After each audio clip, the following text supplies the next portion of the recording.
What's going on, Lions fans? We've wrapped up OTAs and mandatory minicamp, which means it's officially time to take stock of who elevated their standing and who is entering training camp with real questions hanging over them. Today, we're breaking down 10 players, 5 winners whose stock is clearly ascending, and 5 losers who either got hurt, disappointed, or gave us reason to pump the brakes on our expectations heading into the season. This is the real off-season report card, and some of these are going to spark some conversation in the comment section. Let's get into it. We're starting with the fun side of the ledger, the winners, and there is a lot to be genuinely excited about from what we've seen this spring. Winner number 1, DJ. Reed, cornerback. Now look, when the Lions brought Reed in as a free agent last year, there were real expectations attached to that signing and real disappointment when things didn't pan out the way anybody hoped. A hamstring injury derailed his season, and his play when he was on the field simply wasn't what this defense needed from its starting outside corner. It was, by any honest assessment, a rough year for him. But here's the thing about this offseason. DJ Reed has been legitimately dominant in practice. His coverage skills, his ability to stick with receivers at the top of their routes, his physicality at the line of scrimmage, all of it has looked sharper and more decisive than anything we saw from him last season. We're talking about a guy going up against Amon-Ra St. Brown, Jameson Williams, and Isaac Tesla in practice every single day and consistently winning. That is not easy work. Dan Campbell's new defensive coordinator, Kelvin Shepard, is building a secondary identity around aggression and versatility, and Reed looks like the experienced, healthy anchor that scheme needs at outside corner. The hamstring is clearly fully behind him. The burst is back. The secondary that looked like such a question mark for much of last year has an entirely different energy around it this spring, and DJ Reed has been the strength of that unit. Great sign heading into camp. Winner number 2, Chuck Clark, safety. This signing was a depth move with veteran leadership upside, and it has delivered exactly what the Lions needed and then some. Clark has started organizing players in the secondary to watch practice film together, pulling guys into informal film sessions, making sure the communication that drives Shepard's coverage scheme is being built into muscle memory before a single regular season snap gets played. This is what happens when you bring in a player who has run an NFL defense from the safety position for years. He doesn't just know what to do on his own assignment, he understands the whole picture, which makes every player around him better. With Kerby Joseph still dealing with his knee situation and Brian Branch on the mend from an Achilles injury, this secondary desperately needed an experienced voice to fill the leadership vacuum. Clark has done that and more, and the reports coming out of practice have been consistently glowing. When games start counting, Chuck Clark is going to be on the field a lot, and Detroit is going to be better for it. Winner number 3, Jameson Williams, wide receiver. There's always been a version of Jameson Williams that looked like one of the most dangerous players in football when he got going, but the consistency piece and the maturity piece have been the real question marks hanging over him heading into this season.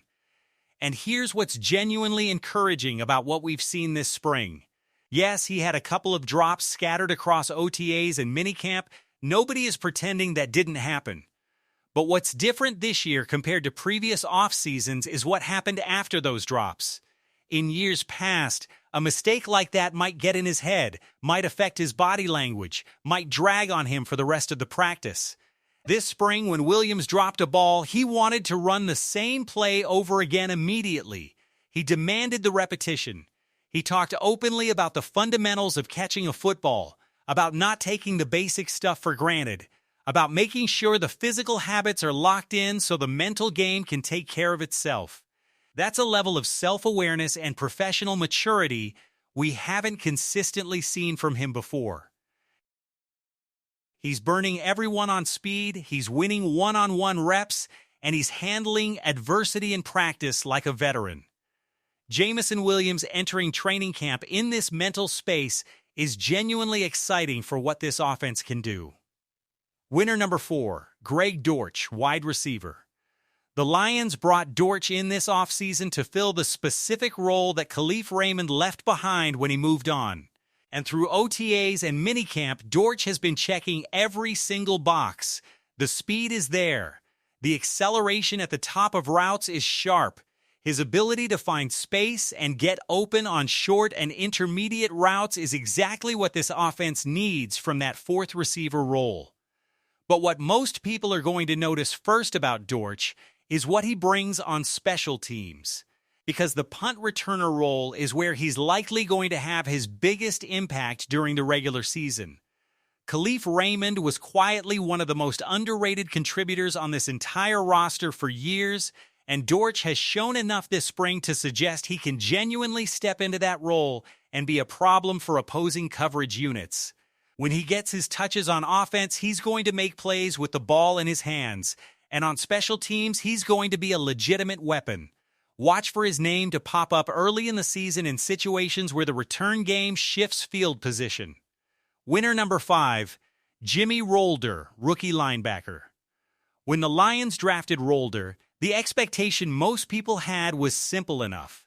Come in, learn the defense, get some special teams reps, develop behind Malcolm Rodriguez, and maybe contribute in a rotational capacity by the second half of the season. What has actually happened is something more interesting than that.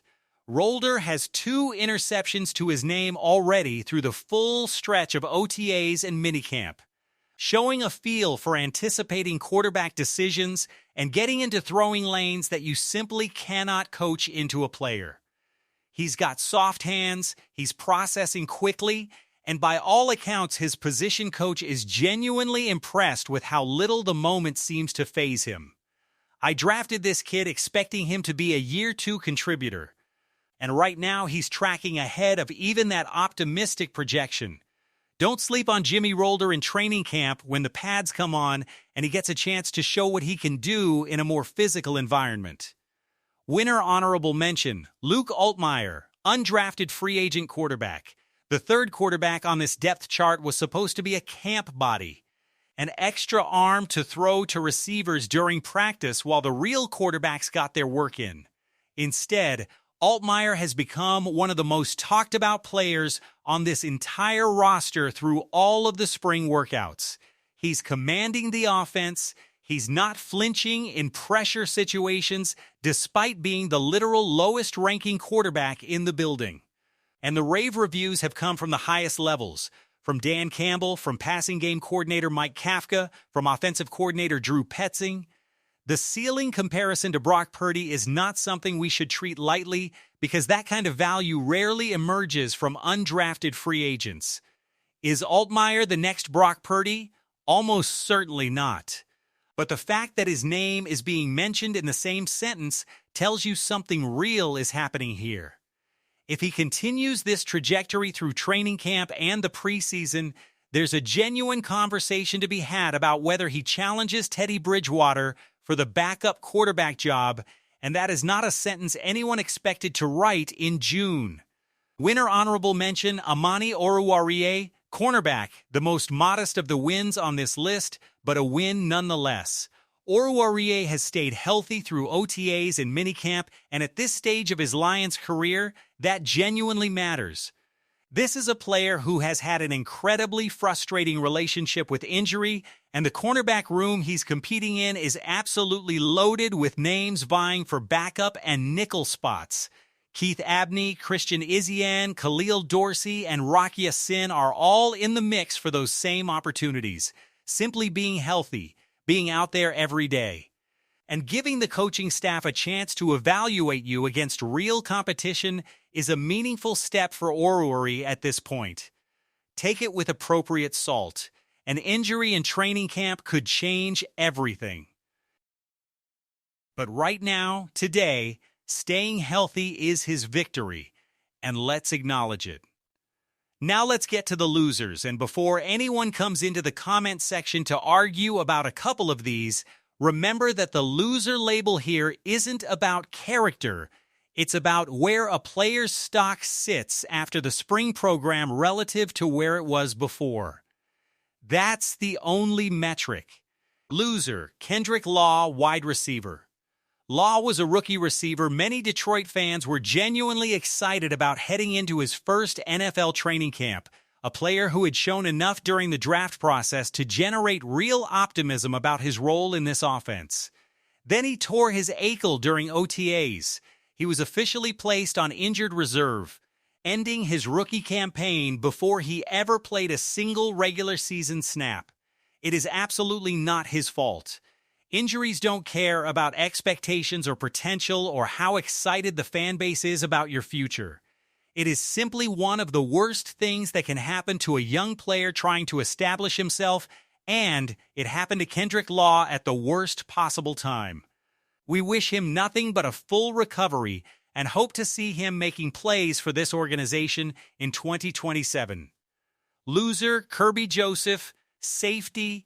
This one is uncomfortable to say because Kerby Joseph is a legitimately important player for this defense, and the injuries he's dealing with are genuinely beyond his control. But the Kerby Joseph kneecap situation going into training camp is one of the more concerning storylines attached to this entire roster. He hasn't been practicing. The only update the fan base has gotten came directly from Dan Campbell, who by his own admission was visibly uneasy talking about it, choosing to say they'll figure it out when training camp opens rather than offering the kind of confident timeline he typically gives when a recovery is going well.